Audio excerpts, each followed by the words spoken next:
Welcome back to the poker vlog, the Embrace the Grind road trip. Next stop, Chicago. I'ma give it all I got, like 23, I stay on top, I do it like it's my last shot, we grinding every day, ain't no other way. Alright, what's up? We're in a place called the King's Lounge. No, the King's Hall. We're in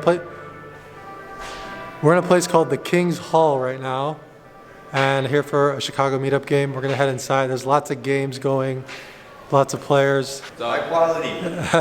You gotta watch it in 8K. Thanks for the vote of high quality confidence, guys. It's not quite 8K, but we did pack the house, and it is in 1080p. So let's hop right into the hands. 2 limps, we make it $15 with ace-10 offsuit. Both limpers call, we flop nothing, but this is the type of board texture that I like betting in position as the pre-flop aggressor. Not only do we have a range advantage on this board, there are lots of turn cards that will allow us to pick up equity, namely our 2 backdoor nut draws. I size small to give myself options on later streets and to keep my opponent's calling ranges wide. They both call, the turn is no help, and the player in the cutoff now donk leads for $20. All 3 options are on the table here. This is not usually going to be a strong hand based on sizing alone. We can definitely fold since we have nothing. Raising is a good option as well. I'm not ready to give up on this pot, not for the sizing. I call planning to bluff most rivers. The river is a perfect card, the deuce of diamonds, and when both players check, I follow through with the plan and I bet all in for $150 effective, nearly a pot-sized bet. Just keep going up. Show the bluff, Johnny. Show the bluff. Right. Show the bluff. There you go. Waste no time. A few hands later, we open for 10 in middle and get 3-bet by the button to $35. In general, this is a nice 4-bet spot. We do have ace-king suited, obviously, but given that this is a 1-2 game in Lombard, Illinois, I'm just going to assume that 3-betting here is going to be on the tighter range side. So I decided to just call. After flopping a king, we check and call a c-bet. The turn isn't ideal. It's a 10 of spades, but after it checks through, it's pretty safe to assume that we're going to have the best hand here. So I decided to go for some super thin value on the Jack of Clubs river, expecting to get called by most kings, some jacks, and we bet $40 and get raised to $140. All right, let's take a look at his demeanor. What do you guys think? We have a great price, but is this really ever a bluff for just $100 more? I made the bluff. You're in the bluff. You're supposed to say, "My name is John." I don't just call for the sake of calling though, because I actually want to play good poker. So we're gonna let this one go. Oh, he makes a bluff? Yeah, that's a bluff. I turned Yeah. into a bluff. I'm with Michael. We've been chatting on Instagram. I've been playing in the game for maybe 30 minutes. I've already bluffed all in and it got through. And then this guy bluffed me. I had no idea that I played the hand the only way that I could play it to lose the hand. Kudos to Michael for taking advantage of me and getting me to fold on the river. Nice job. Nice meeting you, bud. Nice to meet you. All right, so we're in Chicago, firing it up for the CCG Charitable Poker Games here. And there's quite a lot of tables. It looks like about 12 or 15 tables or so. Fired up with Jamin Burton. We're gonna hop back in there and try to get this ship going. We started off in 1-3. We're about even right now, and I'm gonna be hopping around to all the games. All right, we are at a new table and we are in the big blind with King 4 offsuit. I have the wrong lens on my camera. You could probably tell, but I wanted to include this hand because it was one of the biggest pots of the night. So after checking our option in the big blind and flopping 2 pair when it comes King 5-4, after it checks all the way to the button, he puts out a bet. We go ahead and put in the check raise here, and after some deliberation, he ends up shipping it all in. All in. Play all in. Call me. Pocket fives? Go like us. If you don't have pocket fives, I probably got you. Unless you have 6-7. Super. Actually, one of those hands where my loose image just got me paid. I made Damon's vlog. You gonna make this vlog? I raised and he raised. Can we get a rack? I'm not gonna show the camera the cards because I'm not looking. I'll take you're not a gonna rack. look. I don't need to look on it. I don't need Hey, to can look. I get a rack? I'm not gonna risk it because he can see my screen. Yeah. We've been playing for 3 hours now, and I faced my second 3-bet of the day after opening the button for $20. We have Ace King suited again, and this is not the same table as my earlier debacle with Ace King. So I'm going to go back to my original school of thought and assume that the small blind's range is tight here. So we make the call. Flop comes 8-5-4 rainbow, and we face a small C-bet. 2 overs. We got some backdoor flush draws working for us, so I'm going to call for this sizing. When the turn pairs the board and he continues again for another small sizing, we can definitely fold here, but for the price, I'm just not willing to give up my hand just quite yet. Transcribe later. But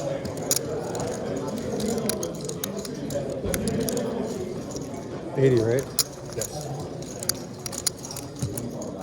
River comes a 10, and when he checks, I'm happy to take my showdown value here and check it back. I'm really playing some bad poker this session. I've been 3-bet 2 times, and both times I had the goods, both times perfect spots for 4 bets, and both times I opted for a call, losing both. Moving on, you guys may remember Elliot from an earlier vlog.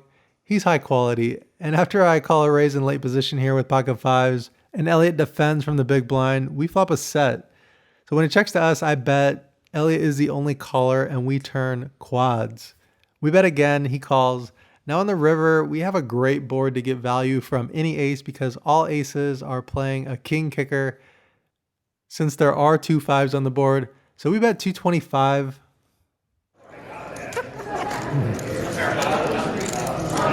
It's a good fold.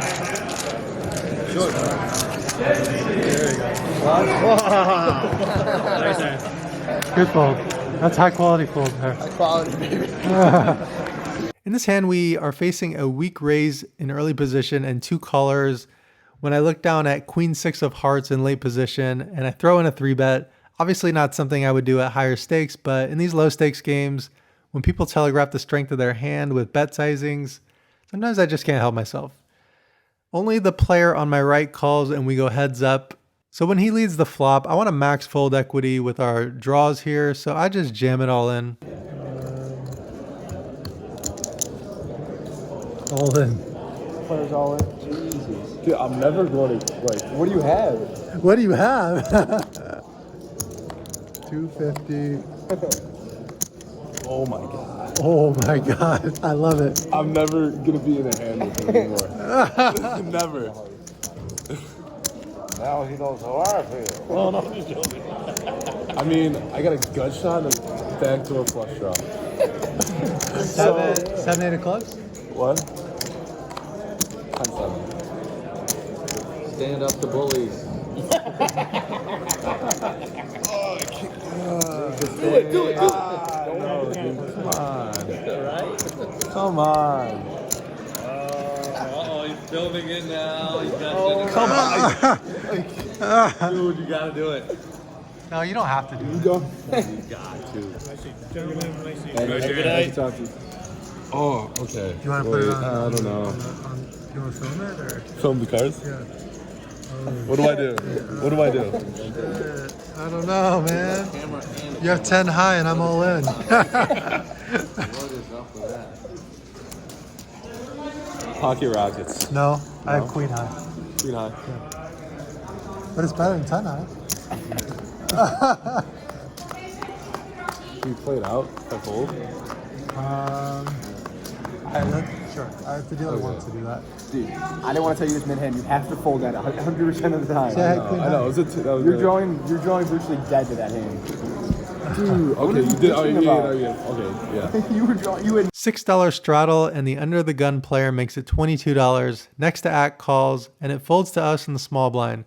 We bump it up to 130 and after the original raiser folds, the caller now calls again for the second time and we go heads up to a flop of ace deuce 3 rainbow. I check it over to him and he overbets 300, only leaving himself with a little less than 200. And at this point, given the size of the pot and how much he has left, normally this is a spot where we're just going to be calling, but since he didn't leave himself with very much behind, I don't see any reason to just call since I doubt he's going to fire the last of it in there without much fold equity. So I end up shipping it and he folds quickly, mentioning that he got caught bluffing. Yeah. I think I was good, I had jacks. No, I'm just kidding. Ace jack. Oh, damn. I just had a hearts. I end up moving to 2-5 for another 2 hours or so of poker. And between the two games, end up making $645 in over 8.5 hours of play. Not bad considering how poorly I played a few hands this session while operating on minimal sleep. We pulled an all-nighter driving from Dallas to Chicago through a thunderstorm, nearly running out of charge in the middle of nowhere, Arkansas. We arrived in Chicago on virtually no sleep, changing on the side of the roads just outside of Chicago.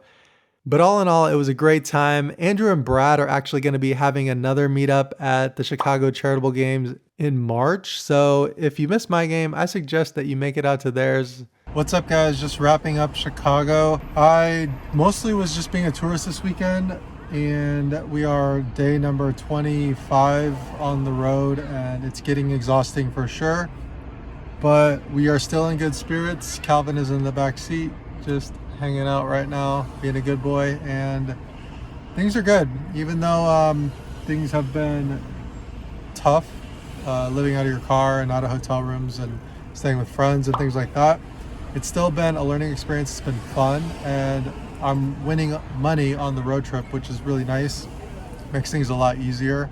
But Chicago was a success. We got deep dish pizza. We made money playing poker. I got to connect with a lot of people at a meetup game. Looking forward to what lies ahead. Thank you guys for watching. That's a wrap from Chicago.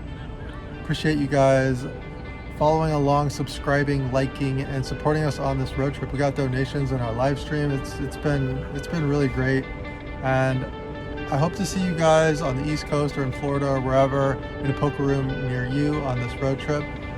Take care.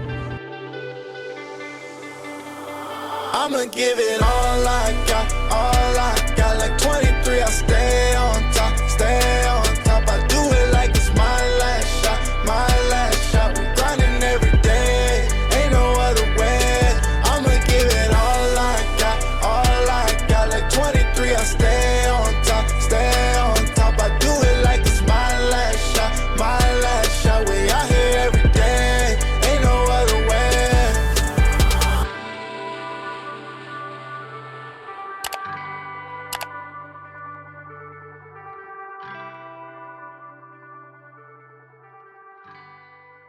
Hey bro, you're making her uncomfortable. You're just like staring at her the whole entire time. It's creepy. How would you like it?